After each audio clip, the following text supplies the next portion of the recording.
Salut à tous, bande de fifrelins. Il y a quelques jours, je me baladais sur Instagram quand je suis tombé par hasard sur le compte de Dimi Dimitar. J'ai regardé quelques-uns de ses posts et je l'ai trouvé extrêmement intéressant au point de vous en faire une vidéo. Je vous ai donc demandé sur Instagram si une vidéo sur ce personnage, disons, plus que particulier vous intéresserait et vous avez été plus de 90% à répondre que oui. Votre humble serviteur est donc de retour pour vous pondre une vidéo de qualité sur l'incroyable Dimi Dimitar. Générique! Mais qui est Dimi Dimitar? Voilà la première question que me pose Kevin, cet abonné imaginaire qui hurle dans ma tête. Dimi Dimitar est un adolescent québécois qui fait des vidéos dites lifestyle, qu'il poste ensuite sur YouTube et Instagram.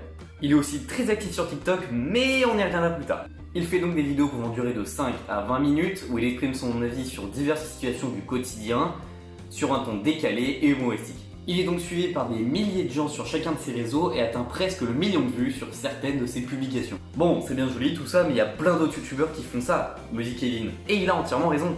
Mais Dimi a réussi à se démarquer par sa forte personnalité et son caractère plus que bien trempé. En effet, notre ami est complètement plongé dans son univers et ça explique le fait qu'il ne se considère même pas comme un humain. Mais comme quoi se considère-t-il alors?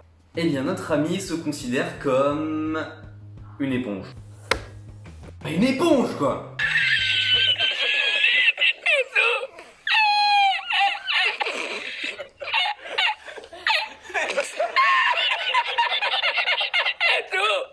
Et oui, une éponge. Tout ça car... En fait, le monde est rempli de haine. Tout le monde est de mauvaise humeur. T'as des gens qui sont fâchés. Et ces gens-là ont besoin d'expulser toute leur rage et leur haine envers le monde. Avec le génie, machallah le génie. Bref, maintenant que notre éponge préférée est présentée, on va d'abord voir les points positifs de ces différents réseaux et ensuite les points négatifs. Et à la fin, je mettrai une petite touche d'avis personnel sur des points que je n'aurais pas cités avant, puisque je ne les considère pas universels. Ça tiendra complètement de mon avis. Bon, autant attaquer par le plus gros morceau, autrement dit sa chaîne YouTube. Donc sa chaîne, l'incroyable vie de Dimi Dimitar, comptabilise presque 76 000 abonnés. Comme je vous l'ai dit, il traite des sujets en totale improvisation sans se renseigner avant, ce qui peut entraîner de la désinformation et surtout de la haine envers lui. C'est un format court et efficace mais qui ne demande surtout pas beaucoup de travail. Je voulais juste préciser qu'il est déjà sorti de ce format comme dans son vlog à Boston qui était beaucoup plus intéressant que le reste de sa chaîne.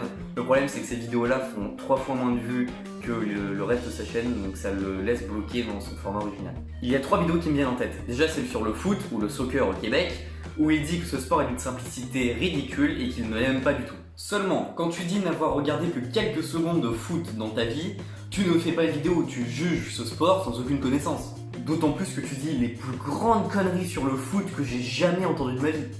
Mais en fait, vous trouvez pas ça un peu ridicule comme tu cours après un ballon? Donc le concept du sport, c'est courir comme un écervelé après un ballon. Parce que c'est souvent sur un terrain de gazon. Et c'est du gazon synthétique en plus. Est-ce que vous savez à quel point le gazon synthétique est néfaste? Comme le vrai gazon, c'est 1000 fois mieux. Leonardo DiCaprio, c'est un joueur de soccer assez connu. Il le rend full connu. Alors qu'en réalité, il n'est pas connu du tout. Il fait rien de spécial. En fait, c'est juste un joueur de soccer. C'est honteux! Ta gueule! Ta gueule! S'il te plaît, ta gueule! Ferme ta gueule, je t'en supplie, c'est insupportable! Excusez-moi, je suis désolé. Bref, passons à autre chose avant que je ne crache toute ma colère. L'autre vidéo qui me vient en tête, c'est sa vidéo sur les vaccins, et qui pour le coup est déjà beaucoup plus sombre. Car pour le coup, il a vraiment fait de la désinformation. Pour faire simple, notre ami dit qu'il est anti-vaccin, du fait que pour lui, rentrer un virus dans son corps est totalement illogique et même dangereux. Et il ajoute même qu'il vaut mieux mourir du virus plutôt que de se faire vacciner à cause de la surpopulation, pour enlever les plus faibles. Ça vous rappelle pas quelqu'un d'éliminer les plus faibles? Ouais, moi aussi. Bref, là non plus il n'a aucune idée de ce qu'il raconte. Et il parle aussi de la sorte parce que personne n'est malade dans sa famille. Crois-moi bien que s'il était confronté à la perte d'un proche par la maladie, il n'aurait pas le même discours. Le problème étant qu'il a un public principalement jeune, et un jeune qui refuse de se faire vacciner, ça peut être fatal dans certains cas.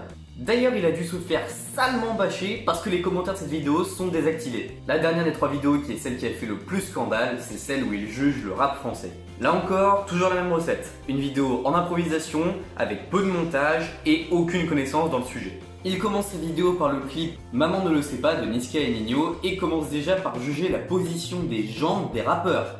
Déjà on n'est pas bon, mais le pire c'est qu'il connaissait même pas Niska. Nani? Starfoula. Moi je quitte cet endroit. Bref, je passe très rapidement sur sa vidéo. En gros pour lui le rap c'est de la merde et faut écouter du Britney Spears. Coucou. Non mais après moi j'ai toujours bien aimé Britney Spears, voilà. Enfin bref, cette vidéo est tout aussi conne et insupportable que celle sur le foot. Et c'est d'ailleurs la vidéo la plus dislikée de sa chaîne avec 44 000 pouces rouges et les commentaires bizarrement désactivés. Si vous le voulez bien, on va maintenant passer à son compte TikTok. Il a un compte plus que banal sur la plateforme avec principalement des mini-sketchs et des danses. Ce qui est moins banal en revanche, c'est ses chiffres qui sont hallucinants. 385 000 abonnés, 150 000 vues en moyenne sur chacune de ses vidéos, et sa vidéo la plus vue a comptabilisé au total 750 000 vues. En dehors de ces chiffres et de sa cadence, mais ça on y reviendra plus tard, ce compte TikTok est plus que banal et pas très intéressant, donc on va maintenant passer à son profil Instagram. Et c'est celui-ci qui m'a donné envie de faire cette vidéo. Il a deux comptes, un plus professionnel où il met des extraits de ses vidéos ainsi que des petites annonces, rien de bien méchant, et un plus personnel pour tout ce qui va être photo de lui, délire entre potes, échange de pubs avec d'autres amis, etc. Le problème de ce dernier est le suivant, Dimi devient une image de marque. Pour réaliser cette vidéo, j'ai pisté Dimi sur tous ses comptes, sur tous les différents réseaux pendant plus d'une semaine, et en plus d'une semaine, je suis tombé sur 2 placements de produits pour des sites de dropshipping. Pour ceux qui ne savent pas, le dropshipping est un nouveau commerce qui vise en gros à vendre des produits mais sans avoir aucun stock. Je m'explique. Pour faire très simple, imaginons un cas comme celui-ci. On achète sur un site un produit à 20 €. En fait, ce site n'a aucun stock, il va contacter son fournisseur, le plus souvent c'est des sites comme AliExpress, etc., où il va acheter le produit demandé pour 10 €.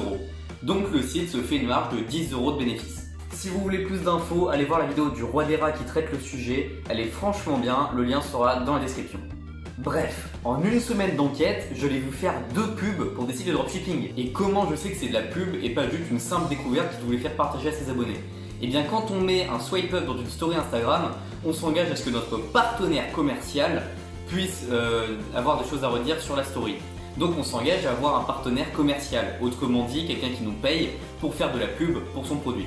Le site sur lequel on renvoie l'utilisateur est celui du partenaire commercial de l'influenceur. C'est écrit noir sur blanc. Dans ces 2 placements de produits, on avait un premier pour des faux AirPods qui était apparemment à 30 € au lieu de 230, sauf que c'est une promotion fictive, et des masques chirurgicaux pour le deuxième. Je suis donc allé sur les sites et rien qu'au design, on reconnaît très facilement la trace du dropshipping. Maintenant que les points négatifs et positifs ont été évoqués, je vais pouvoir vous donner les informations qui, à titre personnel, me révoltent. Déjà, si on revient sur ces vidéos YouTube, comme vous le savez, si on fait une vidéo de 10 minutes 01 ou plus, on peut mettre le nombre de pubs que l'on veut dans la vidéo. A savoir que bien évidemment, à chaque pub regardée, l'influenceur gagne un petit peu plus.